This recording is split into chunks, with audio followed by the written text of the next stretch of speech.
शांताकारं भुजंगशयनं पद्मनाभं सुरेशं विश्वाधारं गगनसदृशं मेघवर्ण शुभांगं लक्ष्मीकान्तं कमलनयनं योगिभिर्दानगम्यं वंदे विष्णुं भवभयहरं सर्वलोकैकनाथम। कृपया सब्सक्राइब कीजिए हमारे चैनल को तथा यह घंटी पर क्लिक अवश्य करें नया ज्ञानवर्धक वीडियो सर्वप्रथम देखने के लिए।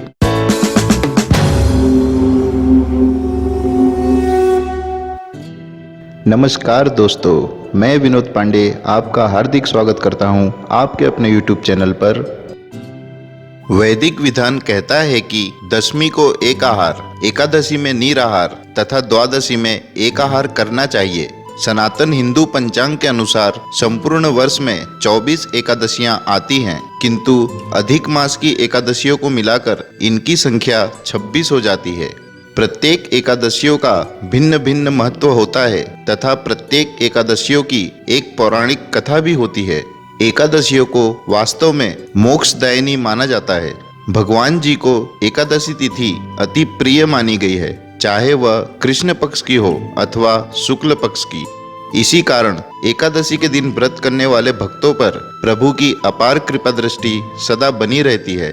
अतः प्रत्येक एकादशियों पर हिंदू धर्म में आस्था रखने वाले भगवान विष्णु जी की पूजा करते हैं तथा व्रत रखते हैं एवं रात्रि जागरण करते हैं। किंतु इन प्रत्येक एकादशियों में से एक ऐसी एकादशी भी है जो कि श्राद्ध पक्ष की एकादशी के दिन आती है तथा इस एकादशी के व्रत को करने से मोक्ष की प्राप्ति अवश्य होती है। यह पितरों को सद्गति देने वाली एकादशी का नाम इंदिरा एकादशी है, जो कि अश्विन मास के कृष्ण पक्ष की एकादशी के दिन मनाई जाती है। इस एकादशी की महत्वपूर्ण बात यह है कि यह पितृपक्ष में आती है, जिस कारण इसका महत्व अत्यंत अधिक हो जाता है। मान्यता है कि कोई पूर्वज जाने अनजाने हुए अपने पाप कर्मों के कारण यमदेव के पास अपने कर्मों का दंड भोग रहे हैं, तो इस एकादशी पर विधि पूर्वक व्रत कर इसके पुण्य को उनके नाम पर दान कर दिया जाए तो उन्हें मोक्ष प्राप्त हो जाता है तथा मृत्यु के उपरांत व्रती भी वैकुंठ में निवास करता है। इंदिरा एकादशी व्रत का पारण। एकादशी के व्रत की समाप्ति करने की विधि को पारण कहते हैं। कोई भी व्रत तब तक पूर्ण नहीं माना जाता जब तक उसका विधिवत पारण ना किया जाए। एकादशी व्रत के अगले दिन सूर्योदय के पश्चात पारण किया जाता है। ध्यान रहे, एकादशी व्रत का पारण द्वादशी तिथि समाप्त होने से पहले करना अति आवश्यक है। यदि द्वादशी तिथि सूर्योदय से पहले समाप्त हो गई हो तो एकादशी व्रत का पारण सूर्योदय के पश्चात ही होता है। द्वादशी तिथि के भीतर पारण न करना पाप के समान होता है। एकादशी व्रत का पारण हरिवासर के दौरान भी नहीं करना चाहिए।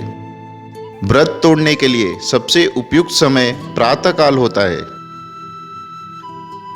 व्रत करने वाले श्रद्धालुओं को मध्याह्न के दौरान व्रत तोड़ने से बचना चाहिए। जो भक्तगण व्रत कर रहे हैं उन्हें व्रत समाप्त करने से पहले हरिवासर समाप्त होने की प्रतीक्षा करनी चाहिए। हरिवासर द्वादशी तिथि की पहली 1/4 अवधि होती है। यदि कुछ कारणों की वजह से जातक प्रातःकाल पारण करने में सक्षम नहीं है तो उसे मध्याह्न के पश्चात पारण करना चाहिए। इस वर्ष आश्विन मास के कृष्ण पक्ष की एकादशी तिथि 1 अक्टूबर शुक्रवार की रात्रि 11:03 से प्रारंभ होकर 2 अक्टूबर शनिवार की रात्रि 11:10 तक व्याप्त रहेगी। अतः इस वर्ष 2021 में इंदिरा एकादशी का व्रत 2 अक्टूबर शनिवार के दिवस किया जाएगा। इस वर्ष इंदिरा एकादशी व्रत का पारण अर्थात व्रत तोड़ने का शुभ समय 3 अक्टूबर रविवार की प्रातः 6:22 से 8:41 तक का रहेगा। द्वादशी तिथि समाप्त होने का समय रात्रि 10:29 का रहेगा। दोस्तों, हमारा आपसे निवेदन है कि यह जानकारी आप व्हाट्सएप या फेसबुक जैसे सोशल मीडिया के माध्यम से अधिक शेयर करें तथा हमारे चैनल को सब्सक्राइब करके हमारा मनोबल बढ़ाएं। वीडियो देखने के लिए धन्यवाद। आशा करता हूँ हमारे द्वारा दी गई जानकारी आपको अच्छी लगी होगी। यदि आपका कोई सुझाव या प्रश्न है तो कमेंट बॉक्स में लिखकर हमें सूचित करें। भगवान आपको सफल बनाए तथा उज्जवल भविष्य प्रदान करे। धन्यवाद।